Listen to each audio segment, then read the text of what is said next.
said for weeks, we're not going to wait around forever for a fair contract at the Big Three. The companies know how to make this right. The public is on our side, and the members of the UAW are ready to stand up.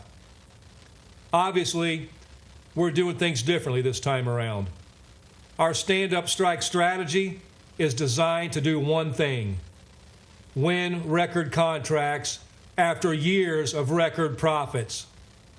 We're focused on moving the companies at the bargaining table.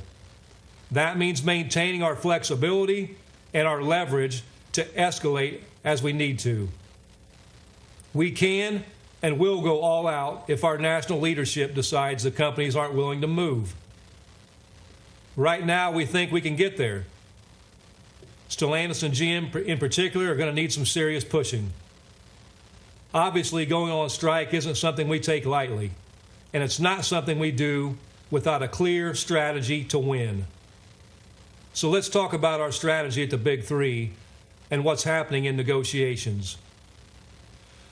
As you know, we gave our members' demands to the company 2 months ago. They wasted over a month failing to respond.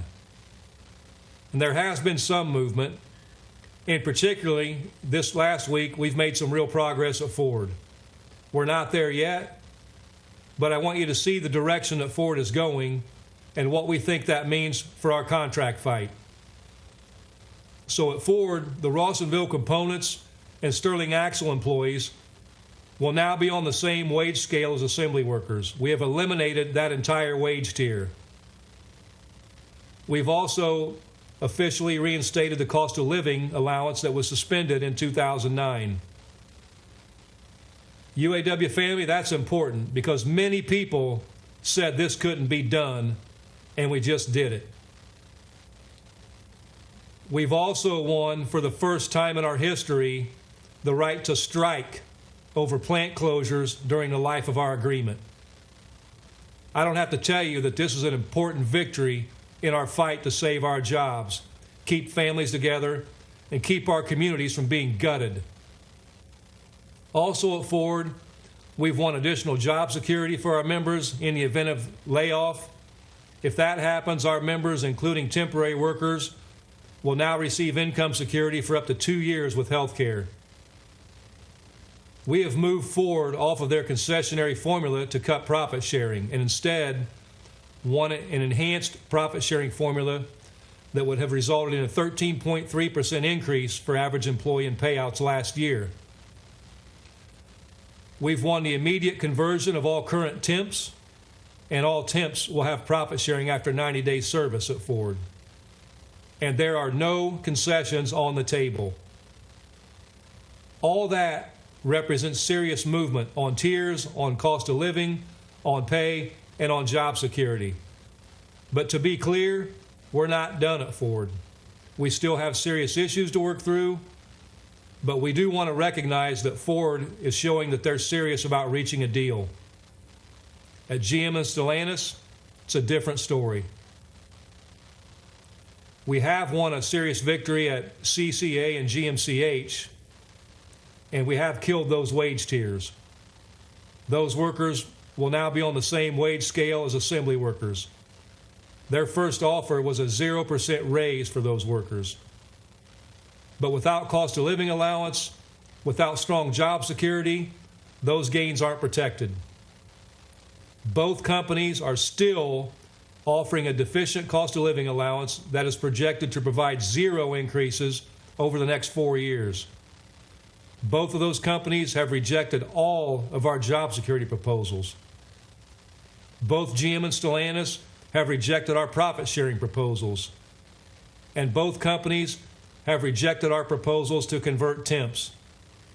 So today, at noon Eastern Time, all of the parts distribution facilities at General Motors and Stellantis are being called to stand up and strike.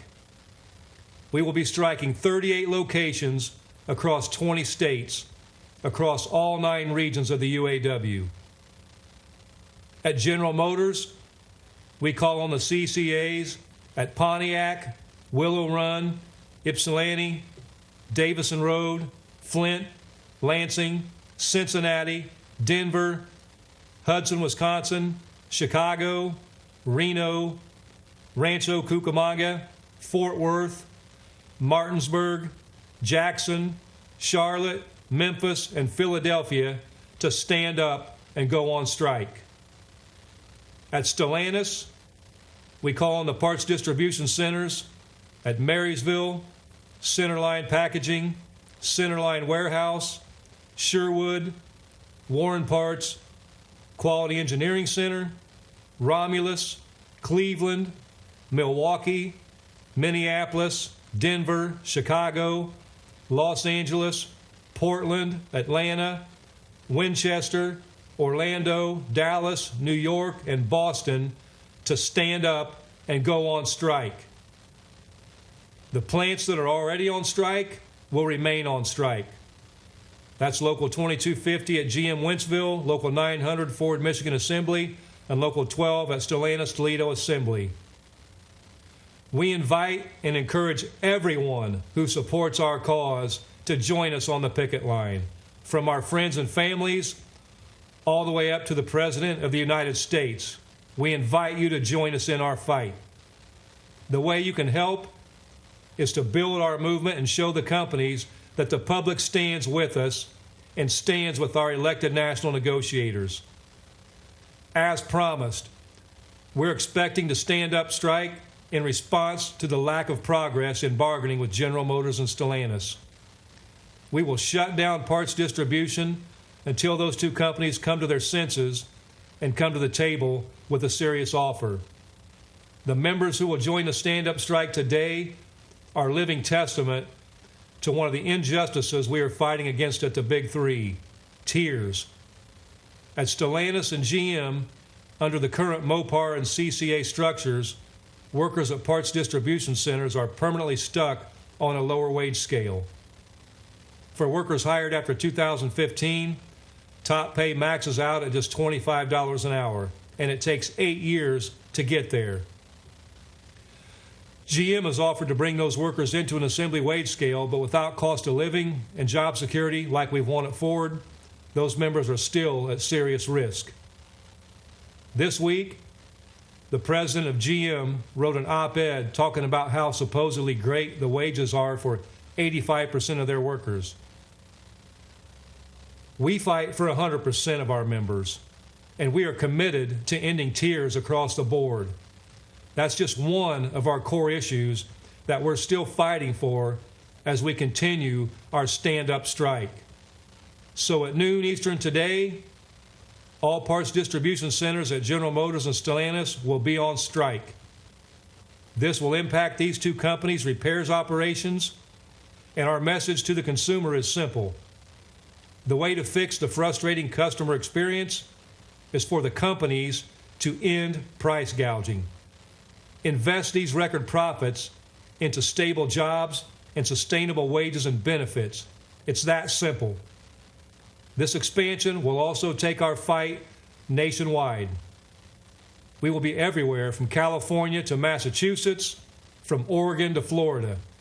And we will keep going, keep organizing, and keep expanding the stand-up strike as necessary.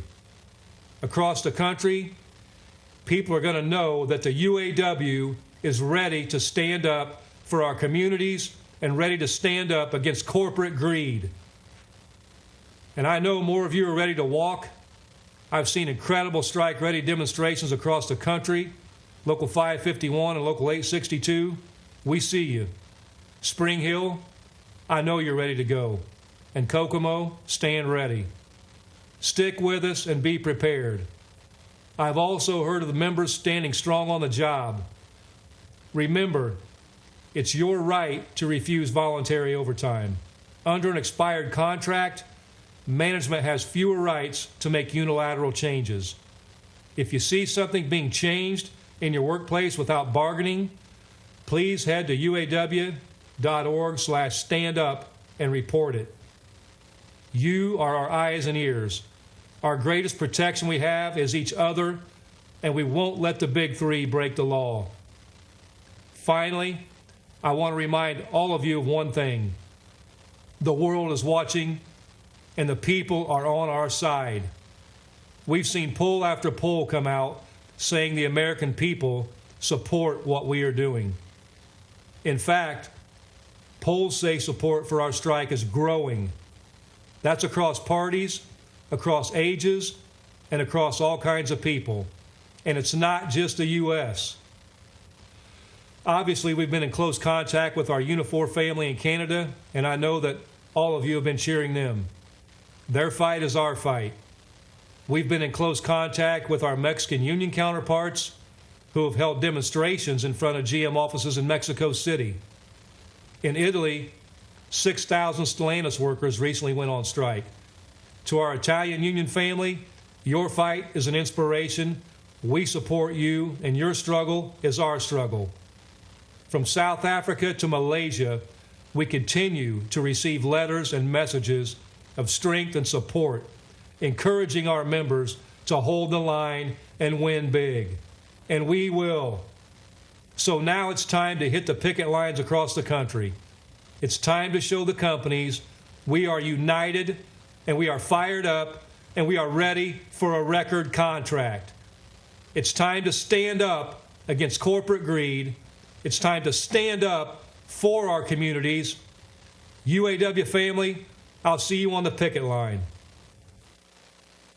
Okay, we were listening live there to the president there of the union, Shawn Fain. He was thanking workers who've been striking for their commitment to the force, also saying reinforcements are coming, that they're not going to wait around forever for a good deal. So for more on this, let's bring in Nora Naughton, who is a senior autos reporter at Insider. Thanks for being with us. Thanks for having me. So I want to start with asking you what the big takeaways here were. We heard there that the strikes are going to escalate, particularly at GM and Stellantis plants. What does that really mean and look like? Yeah, so we've escalated in a couple ways here, right? The UAW has done what people have guessed that they will do, which is have the three companies compete against each other as opposed to using pattern bargaining, where the companies didn't have to compete with each other's offers. So they're happy with where things are going at Ford. That means they're moving their focus to GM and Stellantis. And in moving their focus to GM and Stellantis, they're escalating even further by choosing these parts distribution plants. That is a huge chokehold. Those are the plants that feed into the entire system. And when you lose production at those plants, that's when things at General Assemblies go down. That's when, the whole system falls apart. So this is a huge escalation in terms of work stoppage, a targeted work stoppage. And on top of that, it's an escalation across the country. So this strike becomes more visible, right? These parts distribution centers, you heard him list off how many states, how many cities that we're going to be in. That creates more visibility for this strike and puts more national pressure on these companies as people see these walkouts enter their own backyards. So as someone on the ground there, based in an area where the auto industry booms, what does the extended strike mean for just local communities? Can they afford for these strikes to go on for weeks, like we've seen, for example, with the WGA SAG-AFTRA strikes? Sure, there is absolutely an economic impact. It's usually very concentrated around the plant communities. Those workers are the people who get lunch and, shop for groceries on their breaks and that kind of stuff. Those people are still there. They're on strike, so they're probably not spending as much money. But, there is absolutely a local economic impact. We saw that in 2019 when GM workers went on strike. It's just a little bit more of a delayed effect. We won't see it today, but the longer that these workers stay out, the more they're going to pinch pennies. And they're a huge part of this community. I mean, not only am I based here, but I grew up here, and there's not a single family that isn't touched by some form of automotive work. So it has the potential to really do a lot to the local economy. And Nora, I think it's important to mention, too, that the people who are going on strike right now are not getting their full pay during this time. How long can some of these folks really afford to continue striking?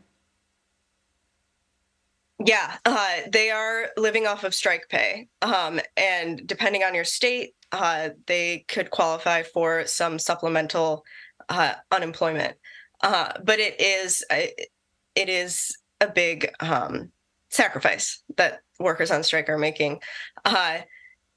I think it depends on the worker. I know the UAW and other unions tend to prepare their members ahead of a work stoppage and talk about savings and, putting things aside if you know that you're going to be going without. But again, these workers are fighting for better wages and talking about things like living at or below the poverty line. So these are already people that struggle to make ends meet.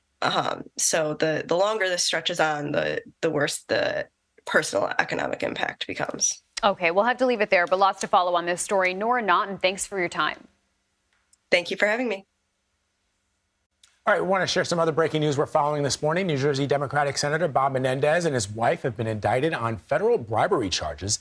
They're accused of accepting hundreds of thousands of dollars in bribes from 3 businessmen. So the charges there stem from a years-long public corruption investigation in the Justice Department. This is the second time Menendez has been charged with corruption. A 2015 indictment ended in a mistrial. The U.S. Attorney for the Southern District of New York is now set to hold a news conference at 11 o'clock this morning. We'll take you there live when it begins.